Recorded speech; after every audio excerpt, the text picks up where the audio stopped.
Bonjour, bienvenue sur le blog Acteurs de votre vie. Et j'ai le plaisir, dans le cadre de mon défi 12-12, à interviewer 12 grands leaders tout au long de l'année, de pouvoir interviewer Marc de Braquelaire, qui est le CEO de Tempo Team. C'est vraiment une grande joie pour moi de pouvoir lui demander comment il conçoit son rôle de leader et comment il envisage le leadership au sens général. Alors Marc, précisément, quelle est ta définition à toi du leadership?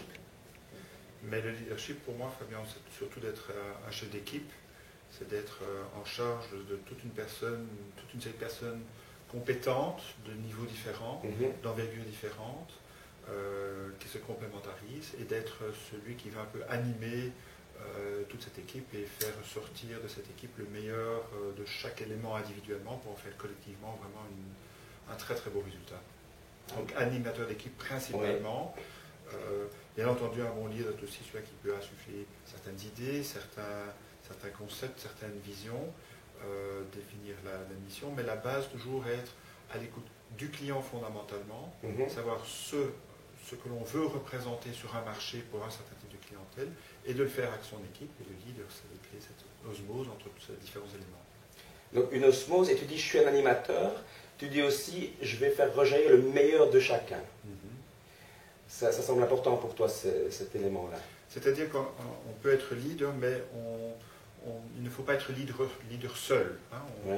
On anime une équipe, on gère une équipe, on insuffle une certaine énergie dans l'entreprise, mais ça ne sert à rien de tirer seul une charrette qui ne veut pas avancer. Il faut pouvoir le faire avec un bon équipement, avec une bonne équipe, avec un bon produit, un bon concept, et rassembler tous ces facteurs ensemble pour en faire un beau positionnement. D'accord.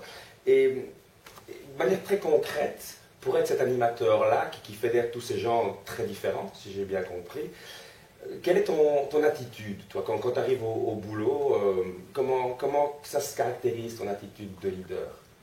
Mais je crois qu'il faut être énormément à l'écoute des personnes. Il faut être empathique, à l'écoute, être empathique, s'assurer que lorsque soi-même on formule des idées ou des conclusions, qu'elles soient bien comprises, qu'elles soient bien assimilées, qu'elles soient bien suivies, qu'elles soient bien appuyées. Ça, c'est vraiment fondamental. Si on ne parvient pas à faire cela, on rate énormément de l'effet qu'on veut atteindre. D'accord.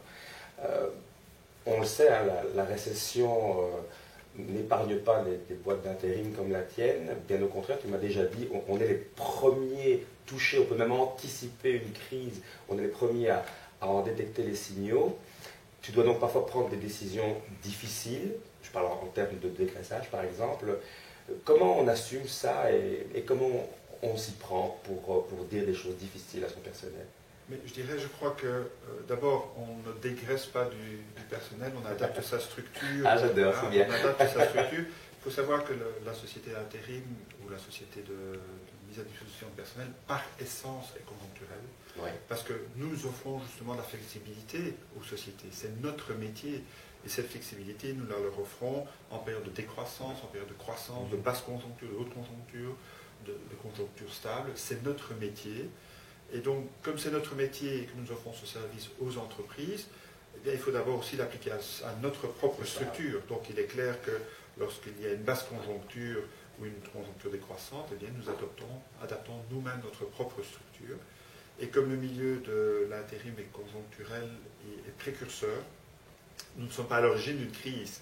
Nous la sentons arriver, grosso modo, à 6 à 8 mois avant que les premiers prémices sont sur le marché. Pourquoi?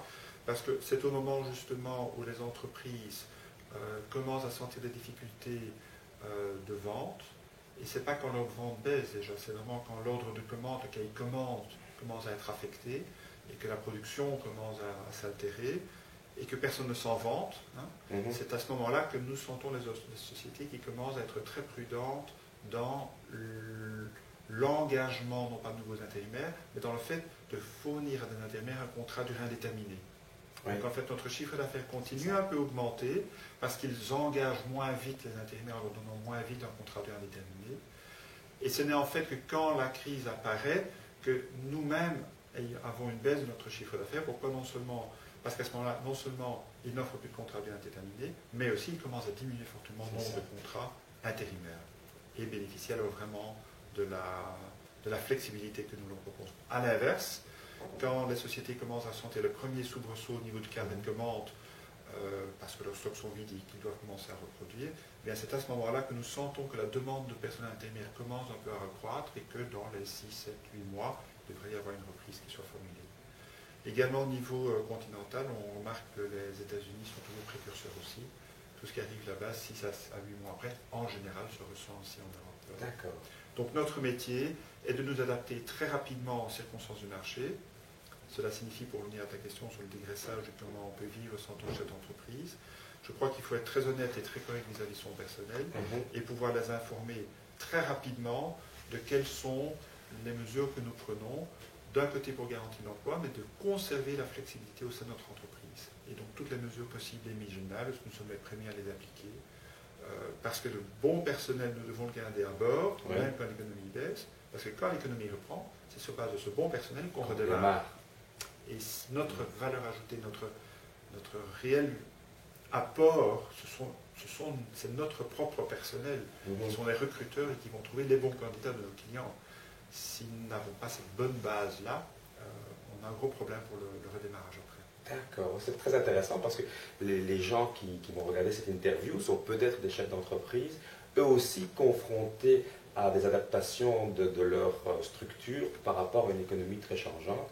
Et donc c'est intéressant ce que tu dis, il faut garder les meilleurs éléments aussi en prévision du redémarrage. Sachant aussi que dans l'intérim et dans la mise à disposition personnelle, ce sont des contrats journaliers, ce sont des contrats semainiers.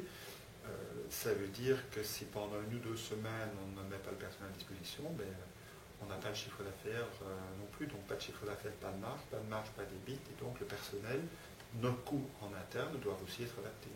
Donc nous avons nous-mêmes une obligation de très grande flexibilité de notre structure de coûts par rapport au chiffre d'affaires et aux marges que nous réalisons. C'est un mot-clé finalement chez Tempo Team, la flexibilité. C'est ce que vous offrez, mais c'est aussi comme ça que vous devez fonctionner vous alors. La flexibilité, aussi la mobilité. Nous avons des agences qui sont réparties sur le territoire, puisque nous sommes le 2e plus gros acteur sur le marché belge en matière d'intérim. Et donc on a une couverture tout à fait nationale en Flandre et en Wallonie, à Bruxelles. Par contre, nous demandons à notre personnel d'être mobile, flexible d'une agence à l'autre, ou si dans une certaine région, parce qu'il y a quelques gros clients avec une grosse émission, prenez le cas avec ce qui s'est passé avec Volvo, avec Ford et d'autres, et il est clair que dans cette région-là, c'est un peu le désarroi en matière ressources humaines, et donc il faut adapter très rapidement sa structure là-bas. Donc les personnes qui travaillent là, on les déplace dans d'autres agences pour pouvoir renforcer notre présence dans d'autres agences à d'autres moments. Donc mobilité, flexibilité, et pour ce faire, on a un personnel hyper motivé. Donc, et si le personnel est hyper motivé et tu en es fier, ça veut dire que toi, tu impulses cette motivation et cette fierté. Je dirais, on se l'auto-impulse. Alors, je crois que tout le monde doit être fier du positionnement que prend son entreprise, de ce qu'elle représente. Et la plus grande fierté que peut avoir tout le personnel, et on l'oublie toujours, on l'oublie parfois, c'est qu'en fait, une société intérim comme Tempo Team, on n'a pas de fournisseurs, on n'a que 2 clients. On a d'un côté une société que l'on doit convaincre que nous pouvons être pour eux le partenaire idéal pour trouver le bon candidat qui va les aider dans leur croissance. Lorsqu'on a convaincu cette société qu'on va pouvoir être ce fournisseur de services, on n'a pas encore réalisé de chiffre d'affaires, c'est notre premier client. Notre 2e client, c'est l'intérimaire, la personne qui cherche un job, le candidat, que l'on doit convaincre que pour lui, on va trouver le meilleur job, qui va lui plaire, qui va lui donner un avenir, qui va bien le payer dans des conditions de travail, de sécurité et d'hygiène conformes à ce qu'il souhaite. Lorsqu'on l'a convaincu qu'on peut trouver ce job pour lui, on n'a toujours pas réalisé de chiffre d'affaires. Nous réalisons en fait notre business quand on match, on appelle ça chez nous le client et le 2e client, la société et le candidat. Et quand on réalise ce matching, je peux vous garantir que tout notre personnel, tous nos consultants sont d'une fierté incroyable parce qu'en fait, on met quelqu'un au boulot. Notre valeur ajoutée dans l'entreprise aujourd'hui, ou dans le monde aujourd'hui, c'est qu'on met des personnes, on leur trouve un job pour d'autres. Donc ça donne une très grande fierté et donc ces gens ressentent ça tous les jours en agence. Il faut se battre de plus en plus pour mettre des gens au travail parce que la crise est la crise. Les clients, sociétés deviennent de plus en plus exigeantes quant aux candidats. Ils veulent toujours la perle rare.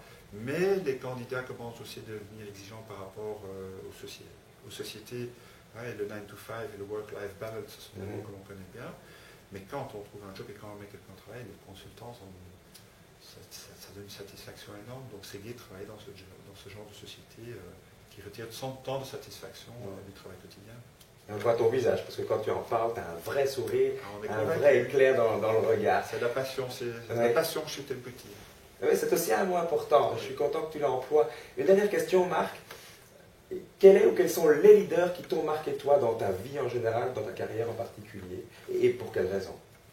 Je dirais il y a d'abord tous les auteurs que j'ai lus, je ne vais pas les citer parce que chaque dirigeant d'entreprise a lu toute une série de livres en matière de business. C'est quand même une référence. C'est le premier qui te vient à l'esprit. Non, je ne vais pas en citer un plutôt qu'une autre. Pour moi, ce qui est important, c'est les exemples pratiques qu'on a eu dans sa vie professionnelle. C'est un peu le mentor qu'on a eu dans sa vie professionnelle et ce qu'on en a pu en retirer. Et là, j'ai eu la chance, dans ma carrière précédente, de travailler avec Frank Bösling, qui a assumé plusieurs fonctions de CEO dans plusieurs très grosses entreprises. Et Frank a su m'insuffler un certain nombre de facteurs de leadership et d'éléments importants en matière de leadership que j'utilise encore tous les jours aujourd'hui, et d'autres que j'ai dû corriger, et encore d'autres que je parviens à prendre aujourd'hui. Donc je crois que c'est important, c'est là l'élément d'exemple qu'on a pu avoir dans sa vie professionnelle, à gauche et à droite, où également ce qui est très agréable, c'est de parler avec énormément d'autres CEO d'entreprise, et que quand on met du personnel à disposition, on doit bien comprendre la stratégie de l'entreprise, et souvent j'ai des discussions avec d'autres CEO d'autres entreprises. Et ça, c'est chaque fois une découverte géniale de voir que chacun aborde le leadership avec des principes, bien entendu, toujours un peu communs, mais à chaque fois qu'il y a un touch personnel, avec un apport personnel qui, chaque fois, permet de mettre en lumière certaines des facultés personnelles que l'on a ou que l'on n'a pas. Donc, facteur d'exemple, l'apprentissage par mimétisme comme les singes qui vivent en communauté. Et justement, parlons du mimétisme par rapport à ce Franck. Un élément dont tu t'es concrètement inspiré de lui, que tu as vraiment pris en exemple, une attitude, une valeur, une façon d'être. Mais l'empathie, et être à l'écoute, et chaque fois essayer quand même de se remettre personnellement en question, dans la mesure où on a tous une idée, on sait tous où on veut plus ou moins aller, on est parfois tous un peu têtus, un peu obtus, et on est parfois tous un peu directifs.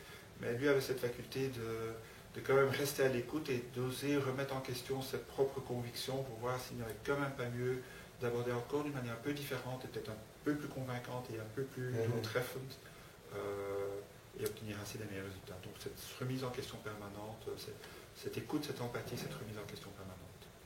Et Marc, je te remercie infiniment des mots véritablement important que tu nous as dit aujourd'hui. Je pense à l'animateur d'équipe, je pense à aller chercher le meilleur de chacun, je pense à la flexibilité aussi, à la passion dont tu as parlé, à la valeur d'exemple, et tu es aussi un exemple pour nous. Merci, à bientôt pour une nouvelle vidéo d'Acteurs de votre vie.